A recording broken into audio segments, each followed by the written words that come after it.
Hi you guys, मेरा नाम है ईना और मैं हूं आपकी पर्सनालिटी डॉक्टर। तो आज आ गई हूं मैं अपने वीडियो के पार्ट 2 से, जहां हम और बहुत सारे एचआर क्वेश्चंस को डिस्कस करने वाले हैं।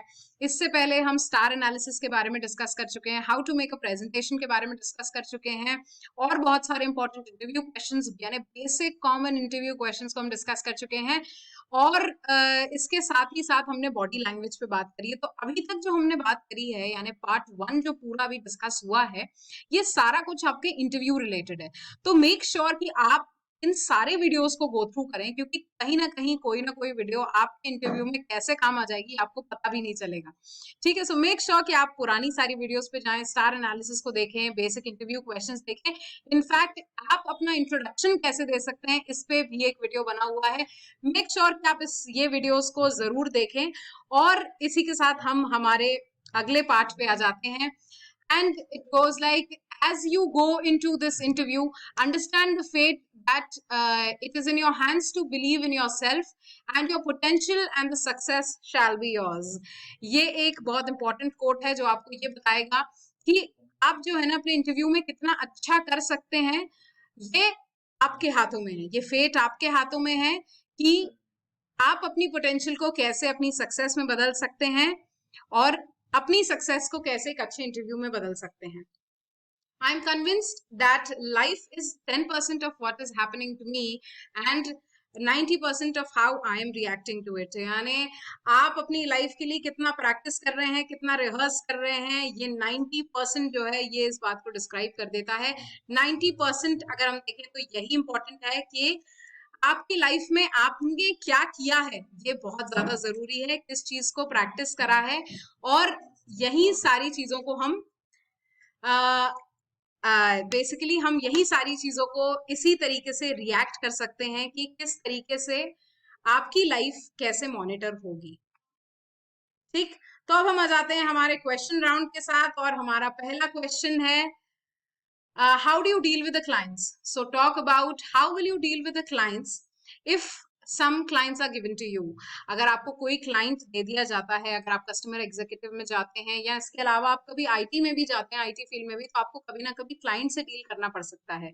तो सबसे पहले आप यहाँ पर सबसे पहला ये होगा कि try to know what does he want. यानी सबसे पहला आपको ये देखना है कि आपके क्लाइंट आपसे क्या जानना चाहते हैं। नेक्स्ट आ जाता है plan according to the client. यानी आपको ये कहना है कि I will be planning according to the client, यानी जो भी क्लाइंट चाहता है मैं उसके अकॉर्डिंगली उस चीज को प्रैक्टिस करूंगी और उस चीज को करने की कोशिश करूंगी। ठीक, नेक्स्ट आता है talk about, try and understand his complaints about the product or the services provided by us. अगर सामने वाले क्लाइंट को कोई ग्रीफ है, कोई प्रॉब्लम है, तो आपको ये चीजें बतानी है कि किस तरीके से आप जो है अपने कंप्लेन्स या अपने प्रोडक्ट के सर्विसेज को लेकर आप उसकी बात को समझने की कोशिश करोगे, और ये बताने की कोशिश करोगे कि कैसे ये सारी चीजें इंपॉर्टेंट हैं। और आपको यहाँ पर ये भी बताना है कि आप अपने क्लाइंट्स को किस तरीके से हेल्प आउट करोगे इन सारी प्रॉब्लम्स को डील करने में। सो मेक श्योर कि आप अपने क्लाइंट्स को बहुत खुश रखें, क्योंकि अगर आपका क्लाइंट खुश होगा तो ऑब्वियसली कंपनी आपसे बहुत खुश रहेगी। तो एचआर यही सारी बातें आपसे जानने चाहता है कि आप किस तरीके से क्लाइंट को डील करेंगे। यानी सबसे पहले आप करेंगे कि try to know the client, यानी सबसे पहले आप अपने क्लाइंट को जानने की कोशिश करेंगे। अगला, आप अपने क्लाइंट के अकॉर्डिंगली प्लान करने की कोशिश करेंगे। नेक्स्ट जाता है ट्राई एंड सॉल्विंग इस कंप्लेन, यानी अगर उसने कोई कंप्लेन करी है तो हम उस कंप्लेन को सॉल्व करने की कोशिश करेंगे।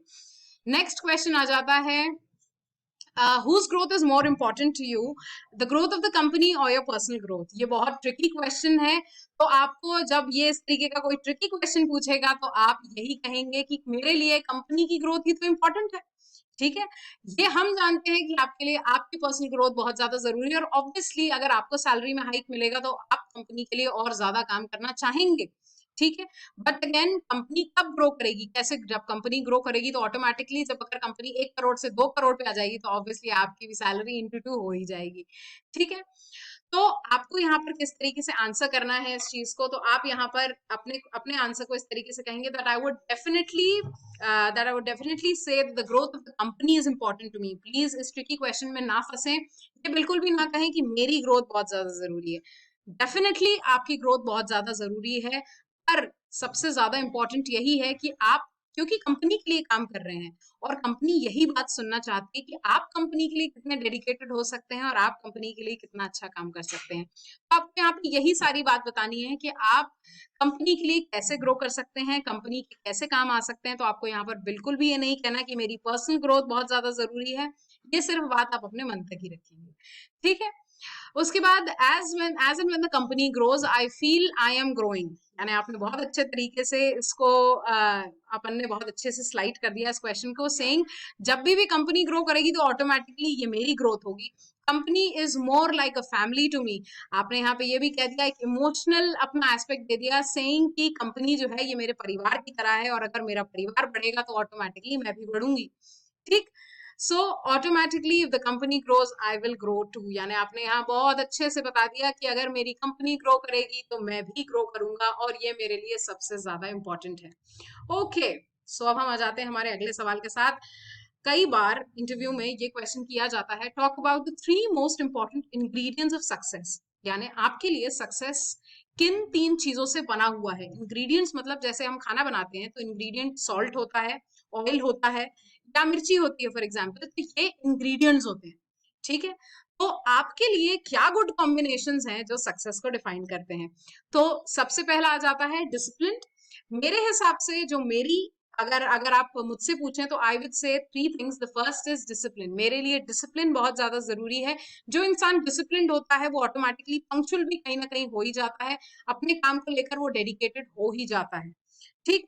नेक्स्ट जाता है स्मार्ट वर्क और हार्ड वर्क, यानी मैं स्मार्ट वर्क या हार्ड वर्क जैसा भी मेरे पास काम आता है उसमें बिलीव करती हूँ। तो ये मेरे लिए सबसे ज्यादा इंपॉर्टेंट इंग्रेडिएंट है कि मैं कहीं ना कहीं एक स्मार्ट वर्कर भी हूँ और कहीं ना कहीं जब मुझे काम सीखना पड़ता है इनिशियली तो मैं एक हार्ड वर्कर भी हूँ। नेक्स्ट जाता है मेरे लिए पेशेंस, कि पेशेंस से बहुत सारी चीजें खुद ब खुद सॉल्व हो जाती हैं। तो इसीलिए मुझे लगता है ये 3 कॉम्बिनेशंस जो हैं ये बहुत अमेजिंग हैं। आपके लिए मैंने यहाँ पे 2-3 और कॉम्बिनेशंस रखे हैं। So the other combination goes like punctual, stress taker या solution oriented। तो आप इन तीनों को अगर आप डिफाइन कर सकते हैं तो आप बिल्कुल ये बताएं। कॉर्पोरेट्स में यूजुअली सक्सेस जो है, स्ट्रेस जो है ये काफी ज्यादा होता है, तो आप इसको कह सकते हैं कि मेरे लिए सक्सेस की डेफिनेशन 3 चीजों से बनती है। The first is punctual, the second is stress taker and third is solution oriented. Next जाता है जो एक और 3 का मैंने एग्जाम्पल दिया है आपको, that is hard work, patience and determination. तो यहाँ पे 3 इंपॉर्टेंट इंग्रेडिएंट्स जो मैंने आपको बता दिए हैं सक्सेस के बारे में। तो अगला जो मेरे यहाँ थर्ड था that was hard work, patience and determination. Okay, so अब आ जाते हैं what kind of social activities have you done. Okay, ये है सोशल एक्टिविटी मतलब बेसिकली क्या होता है। अगर आपको नहीं पता है तो मैं आपको यहाँ पर बताती हूँ कि what is a social activity. Social activity is event और pursuit that brings members of the community together, यानी लोगों को साथ लाने को मैं कहती हूँ सोशल एक्टिविटी, ठीक। तो सोशल एक्टिविटी आपने कहाँ करी होगी, आपने कॉलेज के फेस्ट के टाइम पर जो है आपने सोशल एक्टिविटी करी होगी। और सोशल एक्टिविटी आपने कोई वॉलंटरी एक्टिविटी करी होगी, जैसे आपने कभी ब्लड डोनेशन किया होगा, पौधारोपण करा होगा। ये सारी आपकी सोशल एक्टिविटीज में आएंगी जहाँ पे आपके अलावा और भी लोग थे जिन्होंने सोशली एक्टिव होकर आपके लिए काम करा है। तो मेक श्योर कि आपने कोई ना कोई सोशल एक्टिविटी जरूर की हो, क्योंकि सोशल एक्टिविटी से ये पता चलता है कि आप कितने अच्छे टीम मेंबर हैं, ठीक है। हमेशा जब भी यहाँ सवाल करा जाएगा आपकी सिर्फ मेंटालिटी चेक होगी, आपका एटीट्यूड चेक होगा और आप बेसिकली कंपनी के लिए कितने अच्छे हो सकते हैं, कितने प्रोडक्टिव हो सकते हैं, ये सारी बात चेक होगी। तो आपके लिए कंपनी में सबसे पहले आना, उसके बाद उनका टीम मेंबर बनना और उसके साथ उनका लीडर बनना, ये तीनों क्वालिटीज होना बहुत ज्यादा जरूरी है। तो हमने यहाँ पे हमारी दूसरी क्वालिटी को डिफाइन कर दिया, सेइंग कि मैं सोशल एक्टिविटीज करता हूँ और सोशल एक्टिविटीज से मैं कहीं ना कहीं एक टीम में रहना सीख चुका हूँ, ठीक। उसके बाद जाते हैं हम अगले क्वेश्चन पे, that goes like how do you build a rapport with a stranger. तो आपने ये बताया है कि आप कभी भी अपने कि कोई भी स्ट्रेंजर है, आपने बचपन से फ्रेंड्स नहीं बनाए थे बट विद टाइम आपने ये फ्रेंड्स बना लिए, ठीक है। तो आपने इन फ्रेंड्स के साथ कैसे फ्रेंडशिप शुरू करी, यानी आप कितने एक्सट्रोवर्ट हैं और कितने ज्यादा बात कर सकते हैं लोगों के साथ, आपको यहाँ पर ये चीज बतानी है। So how do you build a rapport with a stranger. तो आप यहाँ कहेंगे I try and set common grounds on what we talk, यानी आपको अगर किसी से दोस्ती करनी है basically, rapport with a stranger का मतलब है रेप्यूटेशन, ठीक है।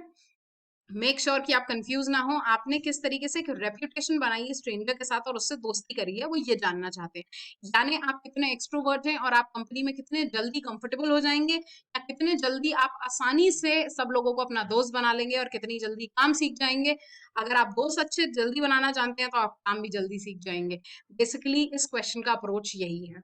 So I try and set common grounds on what we talk about, यानी मैं एक कॉमन ग्राउंड सेट करने की कोशिश करता हूँ जहां पर मैं सामने वाले से बात कर सकूं। For example, maybe cricket, हर लड़का क्रिकेट देखता है, हर लड़का फुटबॉल देखता है, तो ये मेरा एक कॉमन ग्राउंड है किसी भी लड़के से बात करने का। ठीक है, नेक्स्ट जाता है, if you do not know about the topic I love to listen. अगर कोई बहुत सारे लोग खड़े हुए हैं और आपको उस टॉपिक के बारे में नहीं पता है, तो मैं कोशिश करता हूँ, मैं रेपुटेशन कैसे बनाऊं कि मैं अभी सुनता हूँ, फिर हो सकता है मैं उस बात को कंक्लूड कर पाऊं। बेसिकली ग्रुप डिस्कशन जैसा। ठीक है, तो लोग अगर बात करें तो मैं शांति से खड़े रहकर उस बात को ऑब्जर्व करता हूँ, सुनता हूँ कि किस तरीके से मैं अपना पॉइंट ऑफ व्यू दे सकता हूँ, या मैंने इतनी देर में 5 मिनट अगर मैंने कोई बात सुनी तो उसके बारे में मैं क्या पॉइंट ऑफ व्यू दे सकता हूँ। ठीक, नेक्स्ट जाता है, जो लोग बहुत एक्सट्रोवर्ट होते हैं वो इसको किस तरीके से कहेंगे, I am an extrovert person and I really don't have problem making a reputation with a stranger या रेपो विद अ स्ट्रेंजर। जो लोग एक्सट्रोवर्ट होते हैं उनको ये ज्यादा प्रॉब्लम नहीं आती है, वो इजीली लोगों से दोस्ती कर लेते हैं और इजीली लोगों से बात कर लेते हैं, तो उनके साथ ये प्रॉब्लम नहीं है। तो मैं जो है, मैं एक बहुत एक्सट्रोवर्ट इंसान हूँ और मुझे तो लोगों के साथ बहुत मजा आता है। I am a social person या I am a people's person इसे कहेंगे, जो लोग बहुत इजीली लोगों से दोस्ती कर लेते हैं। ठीक है, मेक श्योर कि आप मेरे साथ एचआर क्वेश्चंस में बने रहें। मैं हूं आपकी पर्सनालिटी डॉक्टर। मेक श्योर कि आप मेरे चैनल को लाइक, शेयर और सब्सक्राइब जरूर करें, और अगर आपने इससे पुरानी वीडियोस नहीं देखे हैं तो please go and watch those videos too. Thank you so much guys for all your love and support.